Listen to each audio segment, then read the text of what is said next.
So this is exercise 9.2.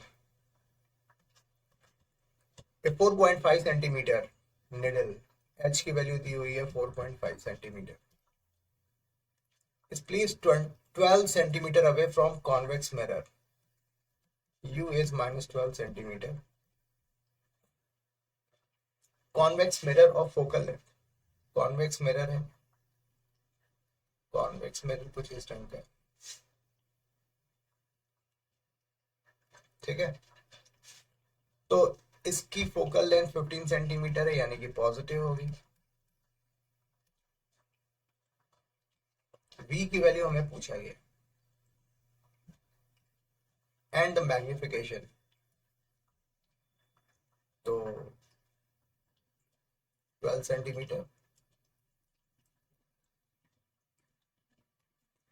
तो we will be using length formula 1 upon f is equal to 1 upon v plus 1 upon 15 plus 1 upon v minus 1 upon 12. 1 upon v is equal to 1 upon 15 plus 1 upon 12, यानी कि 60 हो गया. 4 हुआ, 5 हुआ. v comes out to be 60 upon 60 upon 9, या फिर हम इसे कह सकते हैं 20 अपॉन 3 सेंटीमीटर और 6.67 सेंटीमीटर. ठीक है, ओके. तो v की वैल्यू हमारी आ गई. ये हमारी v की वैल्यू है. अभी मैग्निफिकेशन के बारे में पूछा है. m is equal to minus b upon u. v है 20 अपॉन 3 और u की वैल्यू है माइनस 12. तो माइनस से माइनस कैंसिल हो गई. 20 अपॉन 3 12. So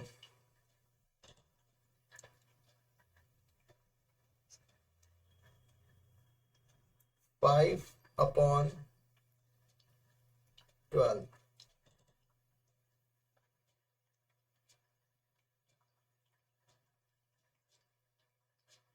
5 upon 9 होगा. ओके, तो 4 3 जा, यस.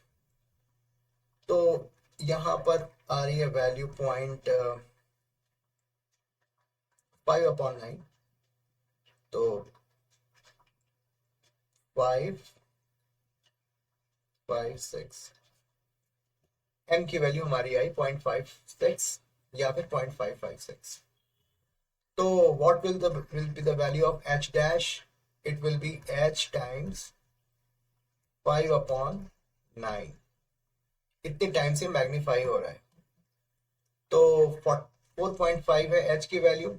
h की वैल्यू 4.5 है. इसका मतलब ये हुआ कि 45 divided by 10 and 5 divided by 9.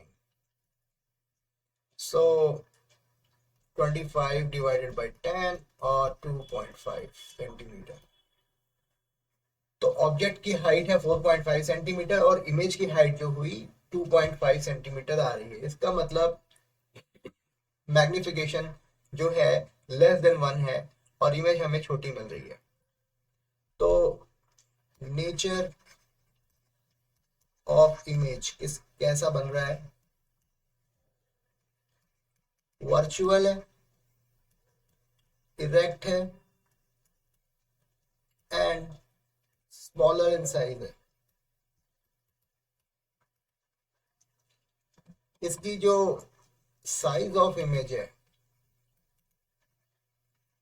वो 2.5 सेंटीमीटर आ रही है, जबकि साइज ऑफ द ऑब्जेक्ट जो है वो 4.5 सेंटीमीटर है. अभी यहाँ पर एक क्वेश्चन और पूछा गया है. Describe what happens as the needle is move further from the mirror. तो अगर ऑब्जेक्ट को हम इंफिनिटी पे पहुंचा दें तो इमेज कहाँ बनेगी? फोकल पॉइंट पे बनेगी. ठीक है ना, यानी कि 15 सेंटीमीटर पर बनेगी, 15 सेंटीमीटर पे यहां पर हमारी इमेज बनेगी, सेंटीमीटर।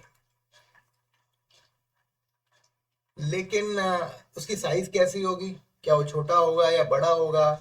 तो इसके लिए एक काम करते हैं, छोटी सी एक्सरसाइज और कर लेते हैं। Let's say we have shifted the location of object from 12 centimetre to 24 centimetre. तो now new position is 24 centimetre, u dash is equal to minus 24 centimeter. 1 upon f is equal to 1 upon v plus 1 upon u.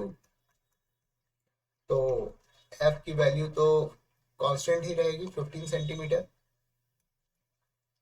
1 upon v minus 1 upon 24, 1 upon v is equal to 1 upon 15 plus 1 upon 24, 128 plus 5. V comes out to be 120 divided by 13. तो 13 9 जा 13 9 जा 1 upon, हाँ ठीक तो है, बिल्कुल ठीक है, बिल्कुल ठीक है।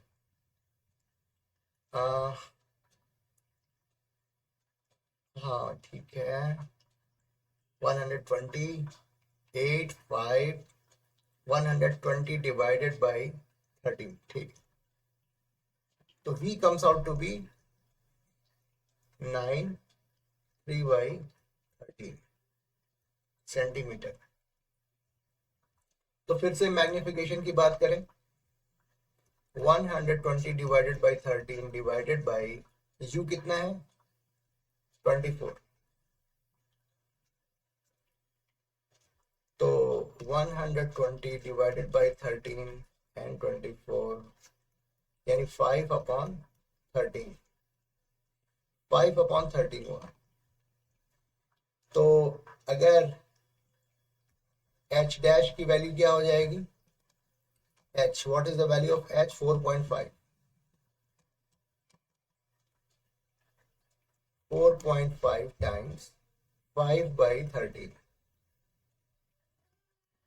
so 45 divided by 10, 5 by 13, this gets cancelled, 45 divided by 26, so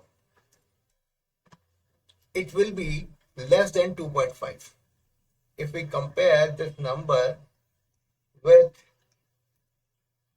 initial number 2.5, जिसमें इनिशियली जो पोजीशन हमने फिक्स की थी 12 सेंटीमीटर, उसका साइज ऑफ इमेज 2.5 सेंटीमीटर है।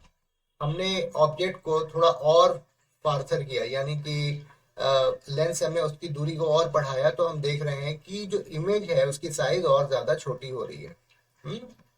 तो इसका मतलब ये हुआ कि जब ऑब्जेक्ट को हम इन्फिनिटी पर प्लेस करेंगे तो उसकी इमेज बहुत ही ज़्यादा छोटी आएगी, ठीक है ना। और नेचर ऑफ इमेज क्या होगा, वो it will always remain virtual. तो आई होप आपको ये एक्सप्लेनेशन समझ में आया कि इन्फिनिटी पे when the object is at infinity, u is at infinity, v will be at focal point and very small in size.